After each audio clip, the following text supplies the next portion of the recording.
आज की कक्षा में हम लोग जो है क्लास 11th का जो है भौतिक विज्ञान का फर्स्ट भौतिक का जो है अध्याय 1 पढ़ेंगे, जिसमें मात्रक और मापन के बारे में अध्ययन करना है।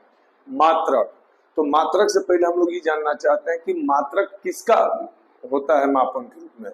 तो भौतिक राशियां, मूल भौतिक राशि, यहाँ ध्यान दीजिएगा, मूल भौतिक राशि या राशियां लिख सकते हैं। मूल भौतिक राशियां पहले किसे कहते हैं इसके बारे में जानेंगे। तो वे भौतिक राशियां जो किसी अन्य राशियों पे निर्भर नहीं करती हैं, वो स्वतंत्र अवस्था में रहती हैं, जो किसी अन्य भौतिक राशियों पे निर्भर नहीं करती हैं, उन्हें मूल राशियां कहते हैं। और मूल राशि के मात्रक को, मूल राशि के मात्रक को हम लोग क्या कहते हैं? मूल मात्रक कहते हैं। एग्जाम्पल तौर पे कुछ मूल राशियां हम लिख रहे हैं, जैसे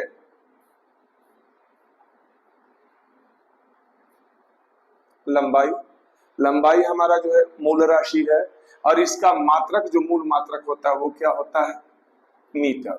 लंबाई हमारा मूल राशि है, इसका जो मात्रक होता है वो मीटर होता है। इसी तरह एग्जाम्पल तौर पे द्रव्यमान, द्रव्यमान जो हमारा है वो मूल राशि है, और द्रव्यमान का जो मात्रक होता है वो होता है किलोग्राम। किलोग्राम। समय मूल राशि है, समय हमारी जो है मूल राशि है, और समय का जो मात्रक होता है वो होता है, मूल मात्रक जो होता है, सेकेंड। एक आध और आपको बता दें, इसी तरीके से टेम्परेचर होता है, ताप, ताप का जो मूल मात्रक होता है वो होता है सेल्सियस। विद्युत धारा होता है, विद्युत धारा का मात्रक हो जाएगा आपका एम्पियर। ज्योति तीव्रता होता है, ज्योति तीव्रता का केल्विन हो जाएगा। और एक आता है पदार्थ की आणविक मात्रा, जिसका मात्रक होता है मोल। टोटल मूल राशियां हमारी 7 है, जिसमें हम 4 यहाँ लिखे, 3 आप लोग को बता रहे हैं।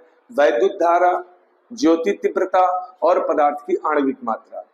इसमें हम इन चारों को इसलिए लिखे हैं कि इन्हीं के आधार पर, ये तो हमारा मूल राशि हो गया, ये हमारा जो हो गया मूल मात्रक हो गया। और इसी चैप्टर में एक चीज हमें पढ़ना है, बीमा। इसके आगे हम बीमा के बारे में भी बताएंगे। हमने कहा पहले हम बता रहे मूल राशि किसे कहते हैं। तो वे भौतिक राशियां, वे भौतिक राशियां जो किसी अन्य राशियों पे निर्भर नहीं करती हैं, उन्हें मूल राशियां कहा जाता है। मूल राशि के मात्रक को, मूल राशि के मात्रक को मूल मात्रक कहते हैं। कुछ एग्जाम्पल भी यहाँ दिया गया। लंबाई मूल राशि है, इसका मात्रक हो गया मीटर। द्रव्यमान मूल राशि है, इसका मात्रक हो गया किलोग्राम। उसी तरीके से समय मूल राशि है, इसका मात्रक हो गया सेकेंड। ताप मूल राशि है, इसका मात्रक हो गया सेल्सियस। हमने कहा इसी एक्सरसाइज में हमें एक चीज और इंक्लूड करना है, पढ़ना है, बीमा पढ़ना है। लंबाई का जो विमीय सूत्र होता है उसे हम यल से व्यक्त कर, भी आगे इसके बारे में बताएंगे कि बीमा कहा किसको जाता है। द्रव्यमान, द्रव्यमान का जो विमीय सूत्र होता है वो यम होता है। लंबाई का विमीय सूत्र यल होता है, द्रव्यमान का विमीय सूत्र यम होता है। समय का जो विमीय सूत्र होता है, समय का विमीय सूत्र टी होता है। टेम्परेचर, ताप का जो विमीय सूत्र होता है वो थीटा होता है। अर्थात फिर से मिला लीजिएगा, लंबाई का जो विमीय सूत्र हो गया एल हो गया, द्रव्यमान का जो विमीय सूत्र है वो क्या है? एम है। समय का जो विमीय सूत्र होता है वो टी है, और जो टेम्परेचर का विमीय सूत्र होता है वो थीटा होता है। अब आपको हम बताए, अभी क्या बताए थे कि मूल भौतिक राशि किसे कहते हैं, मात्रक किसे कहते हैं, बीमा उसका निकाले। भौतिक राशियों को कितनी पद्धतियों में व्यक्त किया जा सकता है? भौतिक राशियों को कितनी पद्धतियों में व्यक्त किया जा सकता है? हमने कहा जो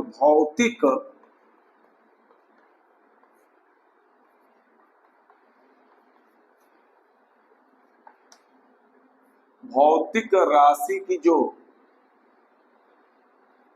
पद्धतियां हैं उनको हम कितने भागों में बांट सकते हैं? तो भौतिक राशि की पद्धतियों को हम लोग 3 पार्टों में बांटते हैं, 3 भागों में बांटते हैं। पहला जो होता है एमकेएस पद्धति, पहला जो हमारा भौतिक राशि होगा MKS पद्धति, दूसरा जो भौतिक राशि आएगा CGS पद्धति होता है, और तीसरा जो होता है FPS पद्धति। भौतिक राशियों की कितनी टोटल पद्धतियां होती हैं? तो भौतिक राशियों की 3 पद्धतियां होती है, MKS पद्धति, CGS पद्धति, FPS पद्धति। इसका जो पूरा नाम है M माने मीटर, M का मतलब हो गया मीटर, K का मतलब किलोग्राम, मीटर किलोग्राम, S का मतलब होता है समय, समय का हो गया सेकेंड। अर्थात MKS पद्धति जो होता है SI पद्धति के रूप में माना जाता है मीटर किग्रा सेकेंड में। CGS जो पद्धति होती है लंबाई का इसमें लिया जाता है सेंटीमीटर, लंबाई का सेंटीमीटर, द्रव्यमान का जो लिया जाता है वो ग्राम में रखा जाता है, और समय यहाँ भी रहता है सेकेंड में। अतः CGS जो पद्धति होती है वो हमारा कहलाएगा सेंटीमीटर ग्राम सेकेंड की पद्धति। और एक आखिरी जो होता है FPS पद्धति, फुट, लंबाई को इसमें फुट से व्यक्त किया जाता है, द्रव्यमान को पाउंड, और समय को जो है सेकंड से व्यक्त किया जाता है। 3 पद्धतियां हैं, भौतिक राशि की 3 पद्धतियां होती हैं, MKS पद्धति, CGS पद्धति और FPS पद्धति। अब हम बीमा के बारे में बताएं। बीमा किसे कहते हैं? किसी भौतिक राशि की जो बीमा होती है उस भौतिक राशि के मात्रक को व्यक्त करने के लिए उसके मूल मात्रक के घात के रूप में लिखा जाता है। हमने कहा बीमा किसे कहोगे? तो किसी भौतिक राशि की जो बीमा होती है, हमने कहा किसी भौतिक राशि की जो बीमा होती है वह उस राशि को व्यक्त, उस राशि के मात्रक को, उस राशि के मात्रक को व्यक्त करने के लिए मूल मात्रक के घात पर लगाया जाता है। बीमा, किसी भौतिक राशि की बीमा जो होती है उस राशि के मात्रक को व्यक्त करने के लिए उसके मूल मात्रक के घात पे लगाया जाता है। जिसके एक एग्जाम्पल हम दे रहे हैं, जैसे हमने कहा एग्जाम्पल में हमने कहा बल का बीमा लिखिए। बल का बीमा क्या होगा? सबसे पहले यहां ध्यान दीजिएगा, अगर किसी का भी बीमा पूछे तो उस भौतिक राशि का SI पद्धति माने MKS पद्धति में मात्रक हमें पता होना चाहिए। अगर मात्रक हमें पता है तो बीमीय संकेत हम लिखे भी थे इससे पीछे कि द्रव्यमान का यम से व्यक्त किया जाता है, लंबाई को यल से व्यक्त किया जाता है, समय को T से व्यक्त किया जाता है। तो हमने कहा बल का तो पहले एक हम मात्रक जानते हैं कि बल का मात्रक न्यूटन होता है, लेकिन अगर हम कहें कि बल का फार्मूला क्या होता है तो F बराबर होता है ma या F बराबर होता है m × g। तो हमने कहा कि इसका जब भी अगर बीमा कभी किसी चीज का पूछे, किसी भौतिक राशि का पूछे, तो उसके बीमा को लिखने के लिए पहले उस बीमीय भौतिक राशि जो भी होगी उसके मात्रक को मूल मात्रकों के रूप में व्यक्त करना होगा। मूल मात्रकों में बदलने के बाद, मूल मात्रकों में जब हम बदल लेते हैं तो हम आसानी से उसका बीमा लिख सकते हैं। जैसे हमने कहा इसका मात्रक हम लिखने जा रहे हैं, बल का जो मात्रक होगा, देखिए यहां से हमने कहा F बराबर फार्मूला क्या लिखा गया, m × a। F बराबर दिए हैं m × a, द्रव्यमान गुणे त्वरण। तो द्रव्यमान का जो मात्रक होता है वो हमारा हो गया किग्रा, इंटू द्रव्यमान का हमारा मात्रक हो गया किग्रा, इंटू त्वरण, त्वरण का मात्रक हमारा हो गया मीटर प्रति सेकंड स्क्वायर।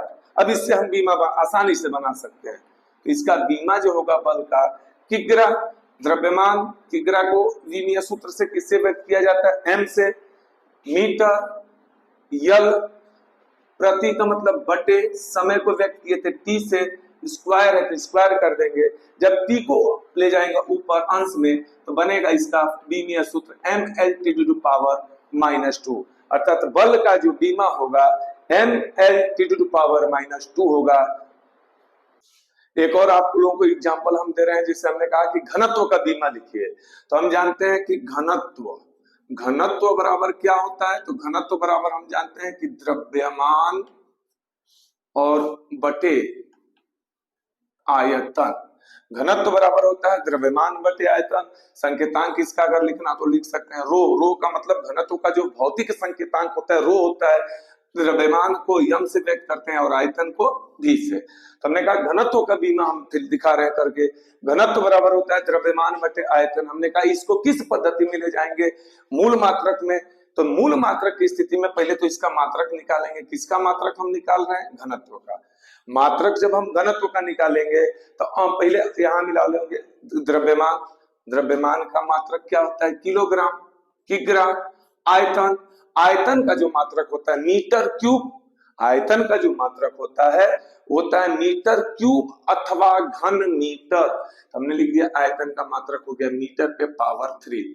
तो घनत्व का पहले एसआई पद्धति में मात्रक निकाल लिए, किग्रा प्रति मीटर क्यूब। अब बीमा हम आसानी से इसका निकाल सकते हैं। हमने कहा बीमा निकालेंगे, किग्रा को किससे व्यक्त किए थे, बीमीय सूत्र यल से। किग्रा का बीमीय सूत्र किससे व्यक्त किया गया था, यम से। लेंथ मीटर को किससे व्यक्त करेंगे, एल से। एल पे पावर कितना था, मीटर पे पावर जो होगा यहाँ क्यूब हो जाएगा। अंश में इसको ले जाएंगे तो इसका बीमा बनेगा mL/-3 अर्थात घनत्व की जो बीमा होगी वो होगी mL/-3। अब हम बताने जा रहे हैं कि बीमाओं के आधार पर हम भौतिक राशियों को कितने भागों में बांट सकते हैं। तो बीमाओं के आधार पर हम भौतिक राशियों को बांटते हैं 4 भागों में। पहला विमीय चर, पहला होता है विमीय चर। दूसरा है विमीय अचर। तीसरा होता है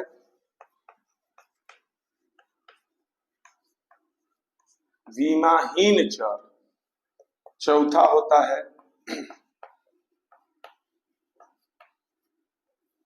विमाहीन अचर। बीमीय सूत्र कहते हैं या बीमा के आधार पे कहें तो बीमा के आधार पर हम भौतिक राशियों को जो है 4 भागों में बांट सकते हैं। चारों यहां हम आपके सामने लिखे हुए हैं। पहला विमीय चर, दूसरा विमीय अचर, तीसरा विमाहीन चर, चौथा विमाहीन अचर। पहले चर और अचर के बारे में आप जानेंगे। चर का मतलब होता है जिसका मान समय और स्थिति के साथ परिवर्तित हो, वो कांस्टेंट न हो। जैसे बल है, बल का मान सभी स्थितियों में बराबर नहीं होता है। समवेग है, आवेग है, ये मान बदलते रहता है। अचर का मतलब क्या होता है कि उसका मान निरंतर एक समान बना रहे, वो कभी न चेंज हो। जैसे निर्वात माध्यम में प्रकाश की चाल आप लोग जानते हैं 3×10⁸ मीटर प्रति सेकंड होता है। गुरुत्वाकर्षण नियतांक कैपिटल लेटर जी, गुरुत्वाकर्षण नियतांक का मान जैसे हम जानते हैं कि कितना होता है, तो 6.67 × 10⁻11 न्यूटन करके होता है। तो वो एक्चुअल में बदलता नहीं है। तो जो चर है उसका मान स्थिति के साथ परिवर्तन होते रहता है। अचर का मान किसी भी परिस्थिति में परिवर्तित नहीं होता है। 2 चीज और यहाँ हम लिखे हैं, एक जगह विमीय लिखा गया है, एक जगह विमाहीन। विमीय का मतलब होता है वह चर अथवा अचर राशि जिसका बीमा लिखा जा सके। वह चर अथवा अचर राशि जिनका बीमा हम लिख सकें, उसका मात्रक होगा तो बीमा लिखेंगे। बीमा लिख सकेंगे उसे बीमीय कहा जाएगा। और जिसका कोई भी मात्रक न हो, मात्रक विहीन राशि हो, उसे बीमाहीन राशि भी कहते हैं, वो बीमाहीन हो जाएगा। जैसे बीमाहीन राशि में अपवर्तनांक चर राशि है। अपवर्तनांक, कांच का अपवर्तनांक आपका 1.5 होता है, लेकिन अगर वही जल का अपवर्तनांक कह दे तो जल का अपवर्तनांक जो होता है, जल का जो अपवर्तनांक होता है 1.3 अथवा 4/3 होता है। तो दोनों चेंज हुआ। आपेक्षिक घनत्व उसका भी मान चेंज होता है, लेकिन उसका कोई मात्रक नहीं होता है। विमाहीन अचर, विमाहीन माने जिसका कोई मात्रक नहीं हो, अचर माने उसका मान भी निरंतर एक समान बना रहे, जैसे पाई, रेडियन का माप आप जानते हैं कि पाई का माप 3.14 या 22/7 होता है। तो हमने कहा विमीय अचर किसे कहेंगे, तो वह अचर जिसका विमा हम लिख सकते हैं, विमीय अचर कहलाता है। एग्जाम्पल हम आपको चारों का दे रहे हैं। पहले विमीय अचर, तो विमीय अचर पहले बता ही दिए कि वे चर राशियां जिनका मात्रक भी होता है, विमीय अचर कहलाता है। एग्जाम्पल जैसे हमने कह दिया चाल, बल, दाब, ये सब कैसी राशियां, विमीय अचर राशियां। इनका मान निरंतर बदलते भी रहता है लेकिन मात्रक चेंज नहीं होता है विमीय अचर के रूप में। अब विमीय अचर में आते हैं, तो विमीय अचर तो वे अचर भौतिक राशियां, अचर का मतलब जिसका मान न बदले, वे अचर भौतिक राशियां जिनका विमा होता है विमीय अचर कहलाता है। एग्जाम्पल जैसे हम बता रहे हैं गुरुत्वाकर्षण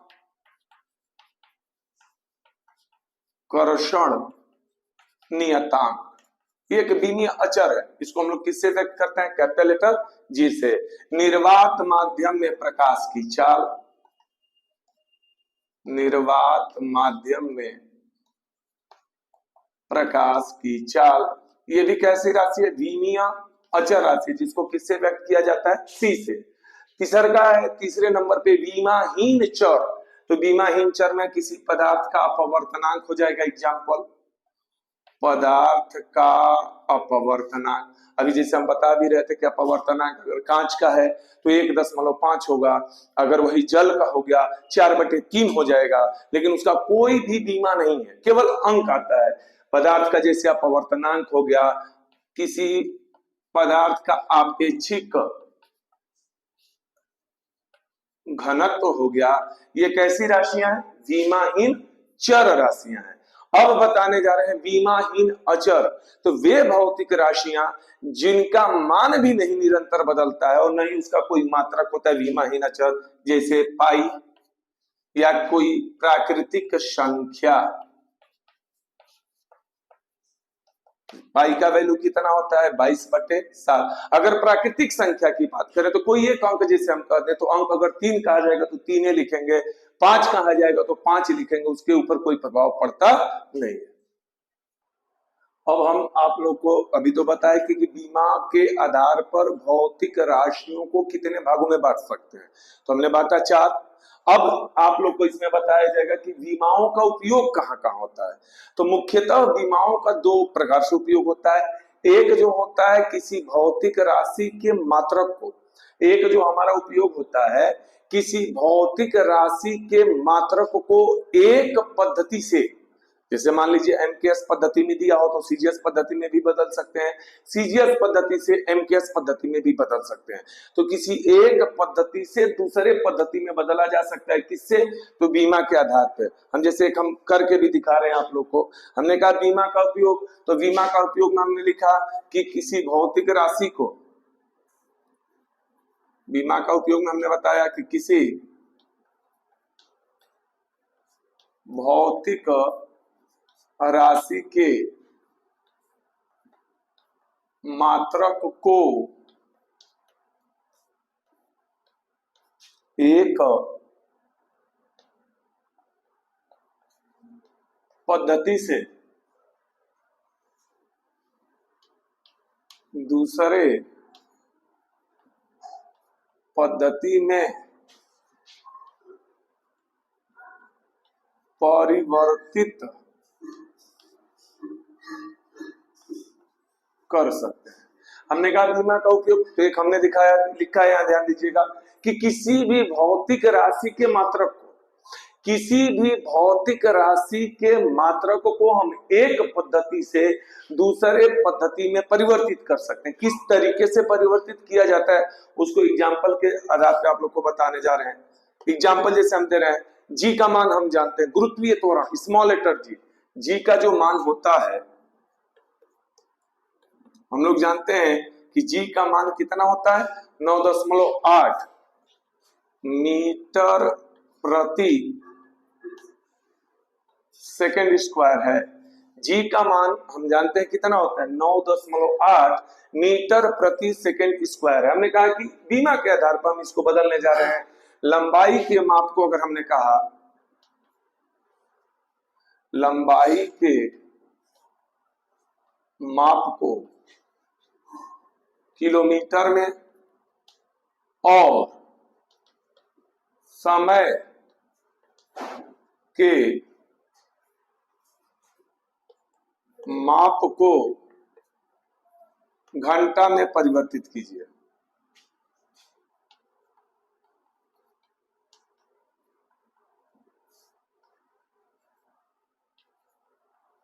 हमने कहा एक एग्जांपल यहां दे रहे हैं, ध्यान दीजिएगा। जी का मान हमारे पास कितना है 9.8 मीटर पर सेकंड स्क्वायर है। जी का जो वैल्यू होता है कांस्टेंट वैल्यू माना जाता है पृथ्वी के निकट तल पे कि 9.8 मीटर प्रति सेकंड स्क्वायर है।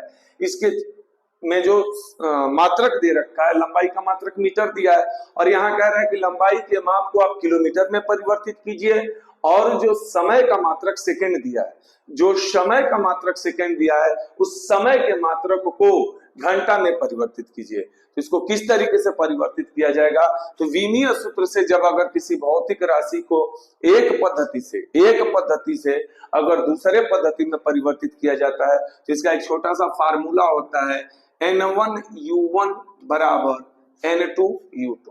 N1U1 बराबर N2U2। N1 का मतलब क्या होता है, प्रारंभिक स्थिति, आरंभ की स्थिति में जो क्वेश्चन दे रखा है, N1 का मतलब क्या होता है, आरंभ की स्थिति में भौतिक राशि के मापांक का वैल्यू, यहाँ कितना है 9.8, जो नंबर दिया रहेगा वो N1 का वैल्यू है। N2 का मतलब होता है वो किसमें पूछ रहा है, उसका आंसर किस अंक में आ रहा है, वो चीज वहां रखा जाता है। U1 का मतलब क्या होता है, प्रारंभिक अवस्था में जो उसका मात्रक दिया उसके रूप में उसका विमीय सूत्र और मात्रक।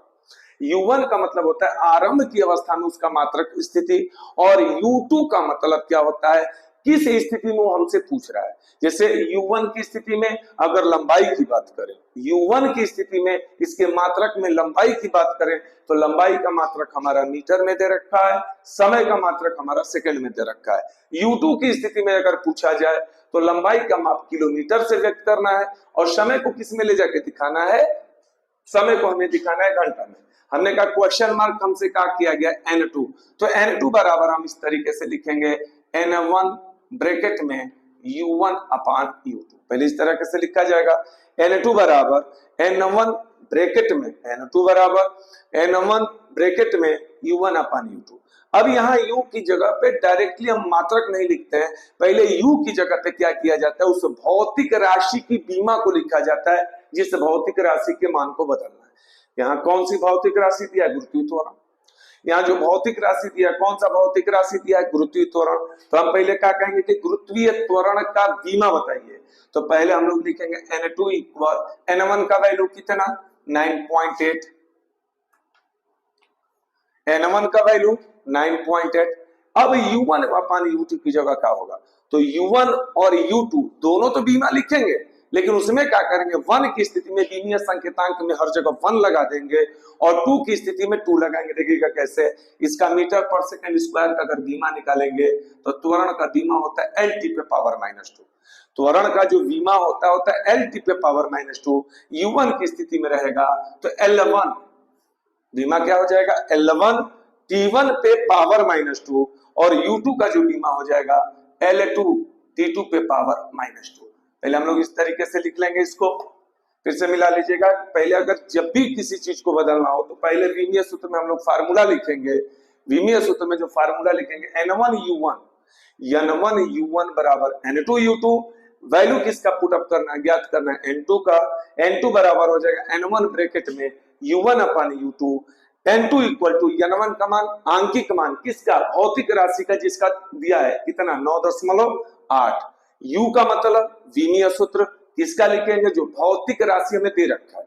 U का मतलब विमीय सूत्र, वह विमीय सूत्र किसका लिखेंगे, जो भौतिक राशि दे रखा है। कौन सी भौतिक राशि दे रखा है, गुरुत्वीय त्वरण। तो गुरुत्वीय त्वरण का बीमा हो गया LT पे पावर -2। LT पे पावर, L कहां से आया, मीटर लंबाई, बीमा L second T to power -2। 1 की स्थिति में, U1 की स्थिति में L1 T1 हो जाएगा और 2 की स्थिति में हम लोग क्या करेंगे, L2 T2 पे पावर -2। अगला स्टेप ध्यान दीजिएगा, इसको अलग अलग पार्टों में डिवाइड करेंगे। अलग अलग भागों में बांटने का मतलब किसकी बात कर रहे हैं, एक प्रकार के रीमीय संकेतांकों को एक साथ लिखा जाएगा। जैसे ये दोनों लंबाई का बीमा हो गया, तो L1 और L2 को एक साथ लिख लेंगे, L1 बटा के L2 एक साथ। अब बच गया T। अब अगर घात ऋणात्मक हो, अगर दिए हुए बीमीय सूत्र का घात माइनस हो, तो हम क्या करते हैं, उसको अपोजिट प्रतिलोम लिखते हैं। क्यों लिखते हैं, ताकि उसका ऋणात्मक घात हट के धनात्मक हो जाए। तो T1 अपान T2 की बजाय हम लोग लिखेंगे क्या चीज, T2 अपान T1।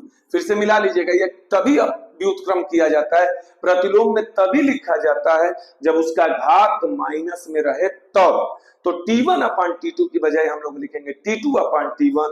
घातांक जो -2 था वो हमारा हो जाएगा +2। जैसे ही हम उसको प्रतिलोम करेंगे, जैसे ही हम उसको प्रतिलोम करेंगे, जो घातांक हमारा माइनस था वो क्या हो जाएगा, +2। अब आगे ध्यान दीजिएगा, N2 इक्वल 9.8। 1 का मतलब मात्रक जो दे रखा है, और जहां जहां 2 है, 2 का मतलब होता है जिसमें मात्रक को पूछ रखा है। हमने कहा L1 माने लंबाई का मात्रक क्वेश्चन में किस पद्धति में दिया है, मीटर में दिया है, तो L1 की जगह हम लिख देंगे मीटर। अब यहां ध्यान दीजिएगा, ये मैंने लंबाई L1 की जगह हम किसको रखेंगे, जो उस भौतिक राशि का मात्रक दे रखा है, वहां L1 की जगह रख दिए मीटर। उसी तरह अब अगर 2 की बात करें, तो लंबाई का मात्रक किसमें मापांक पूछ रहा है, किसमें माप पूछा है, किलोमीटर, तो हम यहां लिखेंगे किलोमीटर। L1 की जगह लिख लिए मीटर, L2 की जगह वहां से उठा के लिख लिए किलोमीटर। सेम वही काम करेंगे T1 T2 की जगह। हमने कहा 1 T1 नीचे दिया हर में, 1 किसमें दिया था, सेकंड में, तो हम यहाँ केवल सेकंड लिखेंगे, स्क्वायर ऊपर पहले ही से लग चुका है। सेकंड में 1 किसमें दिया था, T1 किसमें दिया था, सेकंड में। लिखना किसमें है हमको, घंटे में, तो यहाँ क्या लिखेंगे, घंटा। अब इसमें किसी एक संकेतांकों को बदल के बराबर करेंगे। जैसे हमने कहा N2 9.8, या तो मीटर को किलोमीटर में बदला जाए, या तो मीटर को किलोमीटर में बदलेंगे, या तो किलोमीटर को मीटर में बदलेंगे। किसी एक भौतिक मात्रक को, किसी एक मात्रक को दूसरे मात्रक के पद में बदलना है। 1 मीटर में होता है 10⁻³ किलोमीटर, हमने किलोमीटर में बदल दिया मीटर को। किसी एक को बदलना है, या तो मीटर को बदलेंगे या तो किलोमीटर को बदलेंगे। तो 1 मीटर में 10⁻³ किलोमीटर होता है, बटे में हो गया किलोमीटर। और यहां भी वही चीज कहेंगे, किसी एक को बदलेंगे, या घंटे को बदलेंगे या तो सेकंड को बदलेंगे। तो हमने कहा 1 घंटे में कितना सेकंड हो गया, 3600। 1 घंटे में 3600 सेकंड हो गया, और पहले से भी सेकंड दे रखा था, सेकंड से सेकंड कैंसिल, किलोमीटर से किलोमीटर कैंसिल। फिर से मिला लीजिएगा, N2 इक्वल टू, जैसे हमने कहा कि इतना हल करने के बाद जब N2 इक्वल टू आएगा 9.8 L1 अपान L2, माने हमने कहा लंबाई के बीमा को एक साथ, समय के बीमा को एक साथ। तो लंबाई का बीमा अगर कहें तो L1 अपान L2 दोनों धनात्मक घातांक के थे, दोनों के जो घात दे रखे थे वो प्लस में थे, इसीलिए L1 अपान L2 एक साथ हो गया। T1 और T2 दोनों के घातांक माइनस थे, T1 और T2 दोनों के घातांक माइनस थे, जिसकी वजह से हम उनके घातांकों को व्युत्क्रम किए, T2 अपान T1 कर देंगे, जिससे क्या होगा कि जो उसका पावर -2 दिया था वो प्लस में हो गया। फिर उसके बाद 1 का मतलब क्या बताएं, किस सवाल में जो मात्रक दिया है वो किस पद्धति में दिया है। तो L1 लंबाई का मात्रक मीटर में दिया है, L1 की जगह मीटर लिखेंगे। समय का मात्रक सेकंड में दिया है, T1 की जगह सेकंड लिखेंगे। 2 का मतलब क्या बताए थे कि क्वेश्चन किस पद्धति में पूछा है, किलोमीटर में पूछा, 1 किलोमीटर था तो किलोमीटर लिख दिए। दूसरा समय का जो पूछा था, किसमें पूछा था, घंटे में पूछा था, तो उसको घंटा लिख दिए T2 की जगह। अब दोनों मात्रक जो दे रखे हैं, एक एक कोष्टक के जो मात्रक दे रखे हैं वो एक ही राशि के मात्रक हैं, लेकिन पद्धतियां अलग हैं। तो उनकी पद्धतियों को बराबर करेंगे, मतलब या तो मीटर को किलोमीटर में बदलेंगे, या तो किलोमीटर को मीटर में। हमने बदला मीटर को किलोमीटर में, कितना 10⁻⁻3। किलोमीटर से किलोमीटर कैंसिल हुआ, घंटे को बदल दिए सेकंड में, तो 1 घंटा बराबर कितना होता है 3600 सेकंड, तो सेकंड से सेकंड कैंसिल हुआ। अब देखिए यहां हम लोग ने बदल दिया। अब बदलने के बाद जो आएगा, फिर यहां ध्यान दीजिएगा, इधर N2 बराबर कितना था 9.8, N2 बराबर कितना था 9.8। अब क्या बच गया ब्रैकेट में, इंटू 10⁻⁻3, 9.8 9.8 गुणे 10⁻3।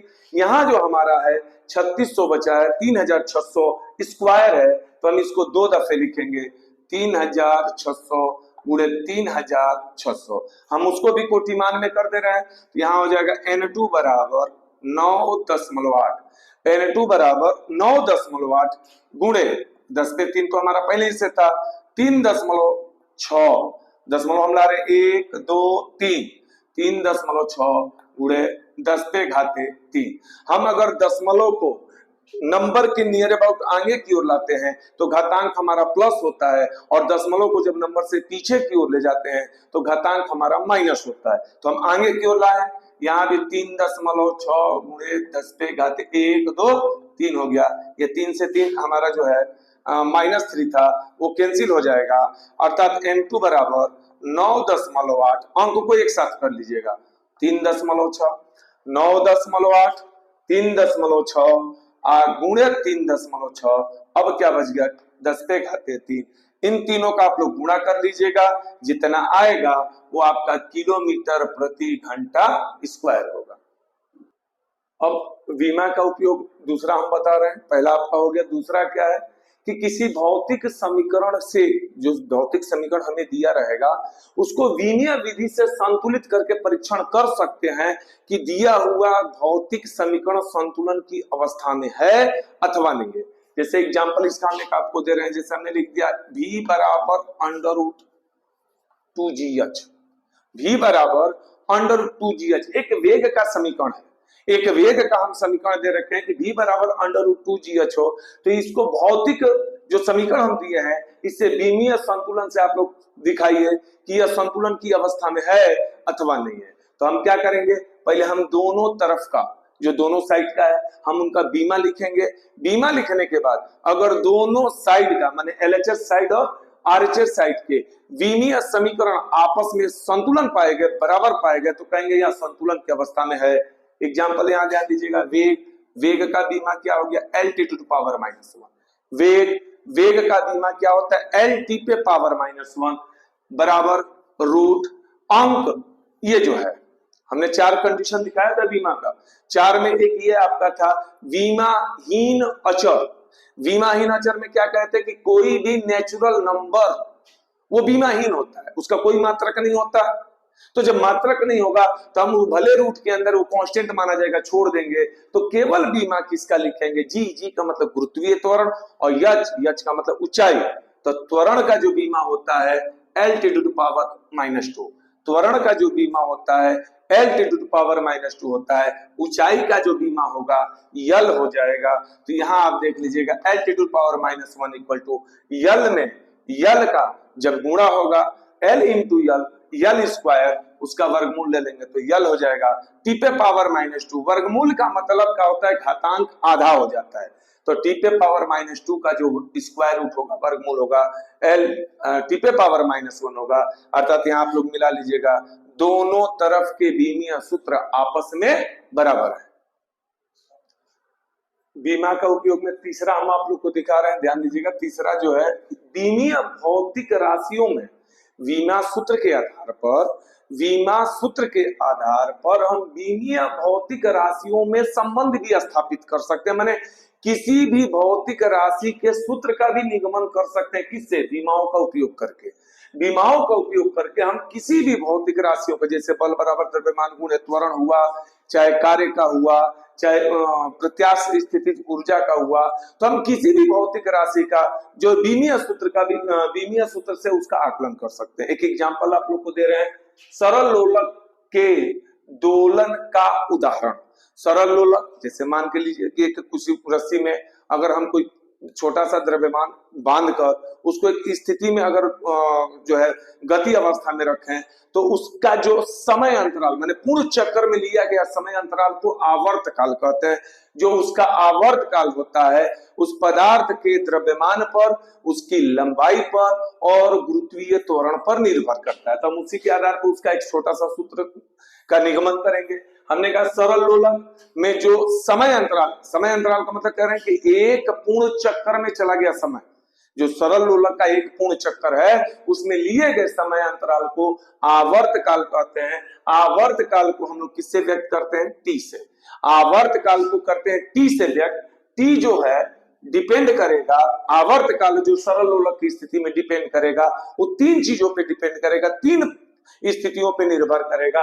एक तो उसमें जो बंधा हुआ पिंड है उसका द्रव्यमान, जो बंधा हुआ पिंड है उसका द्रव्यमान, दूसरा तार की लंबाई, जिस तार में उसको बांधा गया है उसकी लंबाई, और तीसरा अगर स्वतंत्र अवस्था में किसी वस्तु को बांध कर लटकाया जाता है तो वह तनित अवस्था की स्थिति में रहता है, एक चीज की वजह से गुरुत्वीय त्वरण।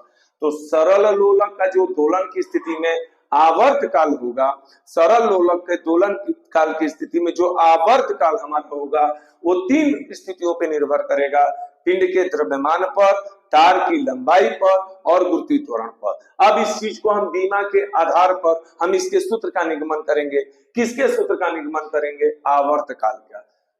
अनुक्रमानुपाती के चिन्ह को हटाया जाएगा।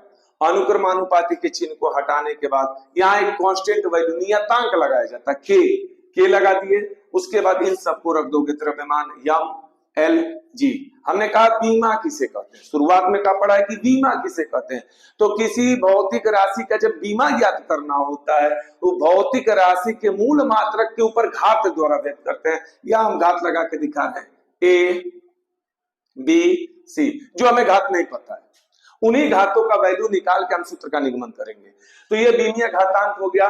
बीमीय घातांक जो लगा रहे हैं ए बी सी, यदि बाई दफे अगर हमारे क्वेश्चंस में भी अगर इस तरीके के भौतिक संकेतांक आ जाए, जैसे स्मॉल लेटर है त्वरण, सी प्रकाश की चाल, तो ऐसे स्थिति में बीमीय घातांकों के संकेत को हम चेंज करके दूसरा संकेत भी लिख सकते हैं। पहला काम क्या होगा कि वो किसके ऊपर डिपेंड कर रहा था हम उसको लिख लिए। तो आवर्त काल निर्भर कर रहा है, किसके ऊपर निर्भर कर रहा है? पिंड के द्रव्यमान पर। किसके ऊपर निर्भर कर रहा है? तार की लंबाई पर। किसके ऊपर निर्भर कर रहा है? उसके गुरुत्वीय त्वरण पर। अनुक्रमानुपाती का चिन्ह हटा के लगा दिए नियतांक, हम इसको मान लेंगे समीकरण 1। के लगा दिए नियतांक, नियतांक लिखने के बाद जो भौतिक राशियां थी उन भौतिक राशियों पे अपना जो है बीमीय घातांक लगा दिए ए कमा बी कमा सी। अगले स्टेप में ध्यान देना है, जितने भौतिक बीमीय चर कहें चाहे अचर कहें, जो भी आपको मिलेगा उन सभी का बीमा आप लोग लिखोगे। आवर्त काल माने समय, समय का बीमा क्या हो गया? टी। समय का बीमा हो गया टी। जहां यहाँ हम लोग नियतांक जो लगाते हैं वो जो नियतांक होता है उसे बीमाहीन अचर कहते हैं। हम उसको छोड़ देंगे, जैसे पिछले वाले एग्जांपल में रूट के अंदर 2g था, हम 2 हटा दिए, उसी तरह यहाँ के हटा देंगे। द्रव्यमान का बीमा यम, यम पे पावर क्या है हमारा? ए। लंबाई एल, लंबाई का बीमा एल, एल पे पावर क्या है? बी। उसके बाद आता है जी, जी का मतलब त्वरण, गुरुत्वीय त्वरण। तो गुरुत्वीय त्वरण का बीमा L T to power -2 power से। लंबाई का बीमा, पहले यहाँ समय का बीमा लिख लिए, इसके ऊपर कोई घातांक नहीं था इसलिए नहीं लिखे। इधर जब आए तो के बीमाहीन अचर के रूप में माना जाता है, उसको छोड़ दिए। एम द्रव्यमान, द्रव्यमान का बीमा हो गया एम, एम पे पावर ए, यल लंबाई, यल पे पावर बी। गुरुत्वीय त्वरण का बीमा जो होता है एल टी टू पावर -2 होता है, पावर सी लिख दिए। इसके बाद ध्यान दीजिएगा, पहले हम एक साइड इधर वाले में मिला लेते हैं कि कौन कौन से बीमीय सूत्रों का उसमें प्रयोग किया गया है। तो हमारे पास है एम, सबको एक साथ आप इंक्लूड करेंगे, रखेंगे। एम कितनी जगह है? केवल एक जगह है। तो जय जगह होगा उसको पूरा एक साथ घातांक है। तो ये भी हम लोग जानते हैं कि अगर घातांक से नहीं मतलब अगर एक ही प्रकार के आधार हो और बीच में गुणा का चिन्ह होता है तो घातांकों को जोड़ लिया जाता है। तो यम तो हमारा एक ही है तो इसको नहीं जोड़ेंगे, छोड़ दो। एम पे पावर ए। यल हमारे पास 2 जगह है, यल जो है बीमीय सूत्र, यल जो है दो स्थानों पे है, एक का पावर बी है और दूसरे का पावर सी है। तो जब आधार एक ही होता है, बेस सेम होता है, तो उनके घातांकों को क्या कर लेते हैं, जोड़ लेते हैं, बी प्लस सी। टी पे पावर, ये भी हम जानते हैं घातांक में कि अगर घात पे घात हो, यदि घात पे घात रहता हो तो उनके घातांकों का गुणा कर लिया जाता है। तो जब गुणा करेंगे तो हो जाएगा -2c। पहले हम RHS को हल कर रहे हैं। m पे पावर a, यल दो जगह था, दोनों घातांकों को ले लिए, तो l पे पावर b प्लस l पे पावर c, t पे घात था तो t पे पावर -3 हो गया। अब इधर आते हैं LHS साइड में, तो हमारे पास केवल एक चीज है, t है। तो हमने कहा ठीक है, t है तो t तो लिख लिए, लेकिन अब हमको जब तुलना करना होगा तो दोनों साइड के विमीय सूत्रों का संकेतांक मिलना चाहिए। अगर जो मिले न, जैसे यहाँ केवल t मिल रहा है, यहाँ केवल t मिल रहा है, जो नहीं मिलता है उसको भी हम लोग लिखते हैं, बशर्ते उसके घात को क्या बना देते हैं, शून्य। जो नहीं विमीय सूत्र मिलता है उसको भी लिखते हैं, उसके घात को शून्य बना देते हैं, क्योंकि हम जानते हैं कि किसी भी आधार के ऊपर अगर घातांक शून्य हो तो उसका मान जो होता है केवल एक होता है। अब हम इसका तुलना करेंगे। जब तुलना करने की बात करें तो हमने कहा यम के घात का तुलना यम के घात के साथ करेंगे, यल के घात का तुलना यल के घात के साथ करेंगे, टी के घात का तुलना टी के घात के साथ करेंगे। हमने कहा यम का घात RHS साइड में, यम का घात क्या है, a, यहाँ यम का घात क्या है, 0, अर्थात हम कहेंगे a का वैल्यू कितना आएगा, 0। फिर से रिपीट कर रहे हैं, यहाँ यम का घात क्या है, a, इधर यम का घात क्या है, 0, तो a का वैल्यू कितना हो गया, 0। हमने कहा भी यल को छोड़ दें, क्योंकि यल पे दो चर राशियां हैं, एक b है और एक c है, तो हम उसको छोड़ के बल्कि t के घात का तुलना कर लें, तो t का जो घातांक है RHS साइड में 2c है। t का जो घातांक है RHS साइड में 2c है और LHS साइड में क्या है, 1 है। तो यहां से हमारे पास c का वैल्यू आ जाएगा, c का वैल्यू आ जाएगा कितना, 1/-2। फिर से मिला लीजिएगा, m का घातांक a, यहाँ m का घातांक 0, तुलना किए a का वैल्यू 0 हो गया। हम l को छोड़े हैं क्योंकि उस पे दो चर रेखियां हैं, हमने उसको छोड़ दिया। t का घातांक ले लिए, t का घातांक -2c था, यहाँ 1 ले लिए, c का वैल्यू आ गया। अब आते हैं जो छूटा हुआ है, क्या चीज छोड़े थे, l। l का घातांक क्या है, b प्लस c। यल का घातांक क्या है, b प्लस c, और b plus c equal to, अगर दाएं साइड में आते हैं LHS में आते हैं तो घातांक हमारे पास कितना है, 0 है। हमने कहा किसका वैल्यू हम b और c में से पता कर चुके हैं, निकाल चुके हैं, तो c का वैल्यू कितना, -1/2। c का वैल्यू हो गया -1/2। यही से हम लोग वैल्यू किसका निकाल लेंगे, b का, तो b बराबर हो जाएगा, माइनस का पक्षांतर करेंगे तो 1/2। ये सभी समीकरण के वैल्यू हम उठा के किस समीकरण में रखेंगे, समीकरण 1 से। जब समीकरण 1 से लेंगे t, समीकरण 1 से लेंगे तो t बराबर क्या था, k, t बराबर k, यम पे घाते a, यम पे घाते क्या था, a का वैल्यू कितना है, 0। रखते चलेंगे घातांकों को, यम का घात क्या था, यम का घातांक a था, a का मान कितना हम लोग लाए थे, 0, रख देंगे 0। फिर आगे बढ़ते हैं, यल पे घातांक कितना है, b, हम कितना लाए हैं, b का वैल्यू 1/2, तो यल पे घात के 1/2। फिर क्या दिया है, जी पे घाते c का वैल्यू कितना है, -1/2, तो g पे पावर -1/2। अब यहां ध्यान दीजिएगा, t इक्वल के हमने कहा कि किसी भी चर अथवा अचर राशि का अगर घातांक 0 हो तो उसके मान को हम लोग 1 बोलते हैं। ये तो 1 हो गया, इसको छोड़ देंगे, l पे पावर 1/2। माइनस घातांक को अगर नीचे ले जाते हैं तो माइनस घातांक नीचे जाके क्या हो जाएगा, प्लस हो जाएगा, ये हो जाएगा 1/2। k जो है एक विमाहीन अचर पॉइंट है, k का वैल्यू जो होता है आवर्तकाल के लिए दोलन की स्थिति में 2π माना जाता है, तो हम k की जगह लिख देंगे 2π। 1/2 का मतलब क्या होता है, रूट बना सकते हैं, दोनों के घात सेम है तो √L/, जी, अर्थात दोलन काल की स्थिति में जो आवर्त काल का सूत्र, देखिए हमने कहा ना कि दिमाग का उपयोग कैसे कर सकते हैं, तो एक तीसरा कर सकते थे, भौतिक राशियों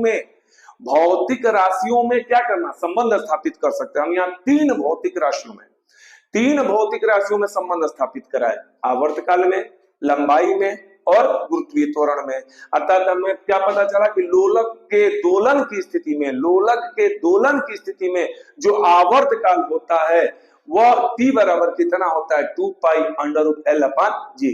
इसी आधार पे आप लोग कोई भी जो है भौतिक राशियों के बीच में संबंध स्थापित करके अनेक फार्मूलों को सिद्ध कर सकते हैं। इस चैप्टर का जो अगला टॉपिक है उसे अगले क्लास में जो है आप लोग को पढ़ाया जाएगा।